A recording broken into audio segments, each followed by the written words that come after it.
बरेली में हुई हिंसा के बाद अब प्रशासन ने सख्त रुख अपना लिया है। हिंसा के आरोपियों पर बुलडोजर कार्रवाई की गई है। मौलाना तौकीर रजा के करीबी के अवैध निर्माण को ध्वस्त किया गया है। किसी भी अप्रिय स्थिति से निपटने के लिए मौके पर भारी पुलिस बल भी तैनात किया गया है। बताया जा रहा है कि एक अवैध चार्जिंग स्टेशन था जिसे नगर निगम की जमीन पर कब्जा कर बनाया गया था। इसमें कई सारे ई रिक्शा खड़े हुए थे। ये अवैध चार्जिंग स्टेशन पार्षद का था जिसका नाम ओमान रजा है। कार्रवाई के दौरान मौके पर भारी पुलिस बल मौजूद रहा। आरआरएफ की टीम, दमकल की गाड़ियां भी पहुंची थी। ड्रोन से निगरानी हो रही थी। गौरतलब है कि तौकीर रजा और उनके करीबियों पर अब प्रशासन का शिकंजा लगातार कसता जा रहा है। तौकीर रजा और उनके खासम खास नदीम खान की पहले ही गिरफ्तारी हो चुकी है। आज उसके हमसफर पैलेस रिजॉर्ट पर बरेली विकास प्राधिकरण ने सीलिंग का नोटिस लगा दिया। ये बेनामी संपत्ति बताई जा रही है। प्रशासन ने इसे गैर कानूनी निर्माण माना है और कई नोटिस देने के बाद एक्शन लिया है। बीते दिन तौकीर रजा की मार्केट भी सील की गई थी। इससे पहले मौलाना के करीब मोहसिन रजा के आवास पर बुलडोजर पहुंचा था।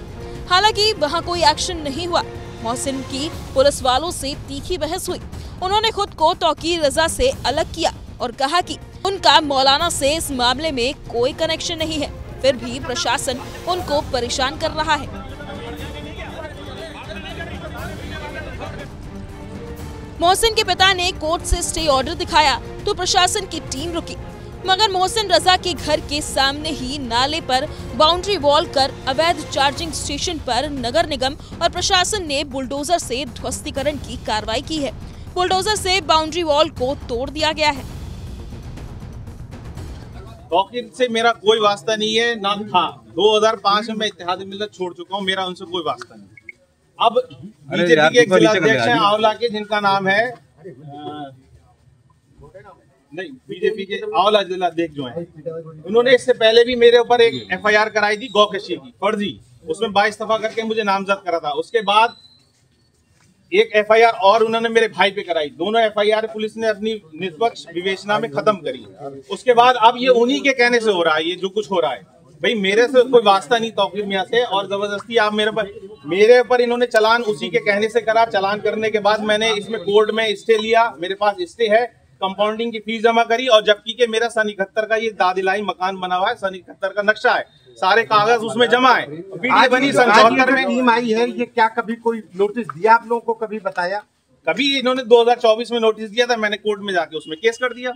तो क्या चल रहा उस केस में? क्या केस चल रहा है, स्टे मेरे पास है, स्टे है मेरे पास, स्टे की कॉपी दे दी ने, मैं आपको कागज दे दूंगा। मैंने डाक से भी भेज दी, व्हाट्सएप भी कर दिया इन्होंने।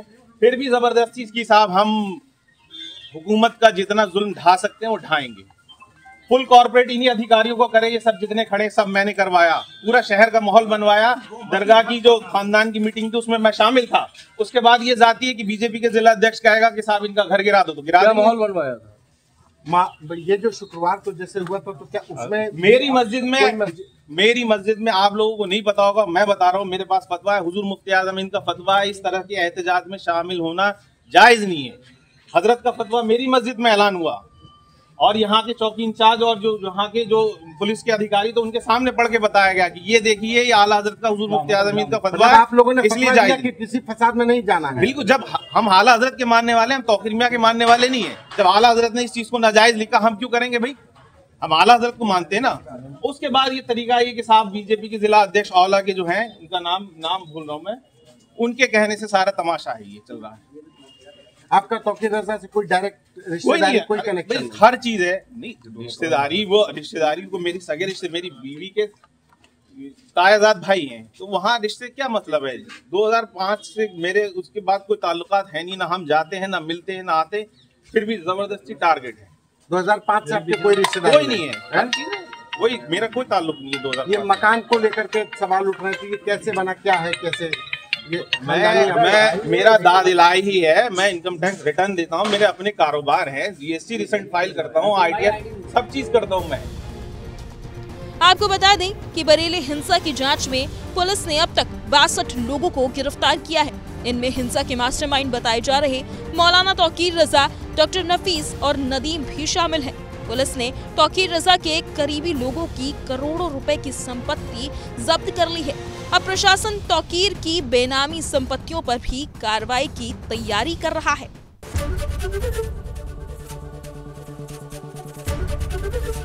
एबीपी गंगा, खबर आपकी, जुबान आपकी।